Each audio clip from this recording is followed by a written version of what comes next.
There's nothing quite like the atmosphere of college football in the state of Texas. And on Saturday, normally, these seats would be filled. However, in recent years, the university has struggled to get its student population out to games.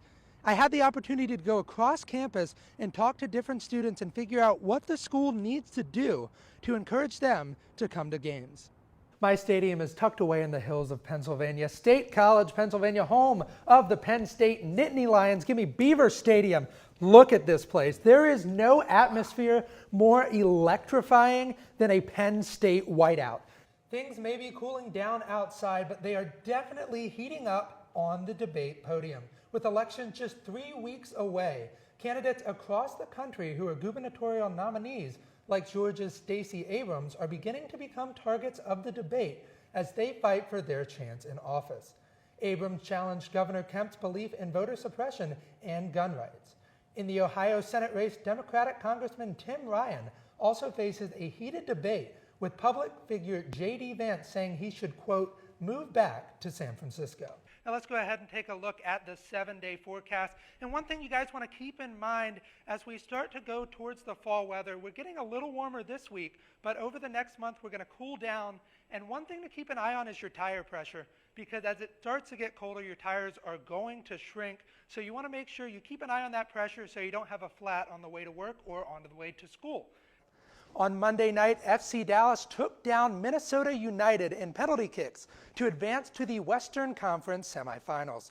20-year-old winger Alan Velasco scored the final goal of penalty kick to clinch the victory for FC Dallas, who's going to play in an interstate battle against the second-seeded Austin FC. This game will be aired on ESPN this Sunday at 8 p.m. Let's hope that Mattress Mac doesn't lose any more money and the Astros win it all. Y'all agree, right? Well, Kyle, I'm going to be honest. I don't watch much baseball, but being a native Texan, I have to go with the Texas Rangers. See, on the other side of things, I don't like the Astros, but as a southeastern Pennsylvanian myself, I have to go with the Philadelphia Phillies. They're handling business. It's a red October. The Phillies are red hot, and the season is coming to an end.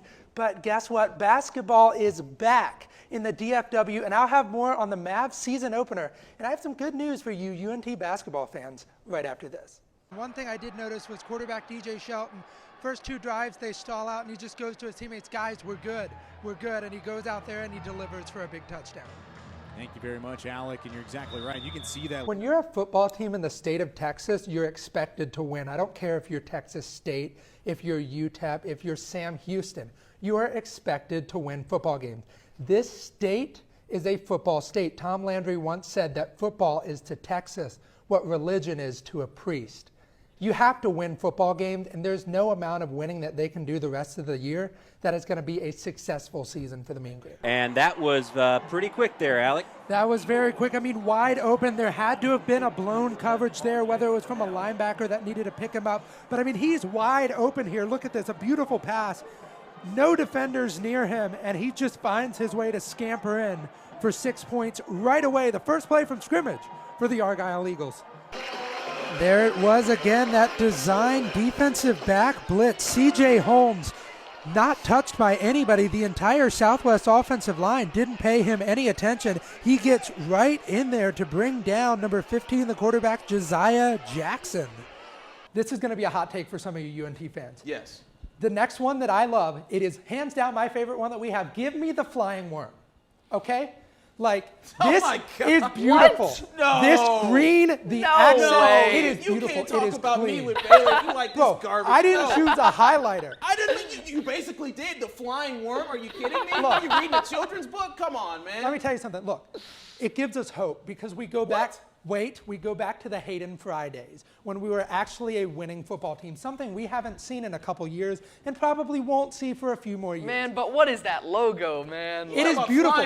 This like he's carrying an a crescent homage. moon. Do you guys not know Hayden Fry and the Hayden Fry era of North Texas? He went on to be a Hall of Fame head coach with Iowa. My face of the NBA is none other than Luka. Mavs fans rejoice. Hopefully he stays in Dallas.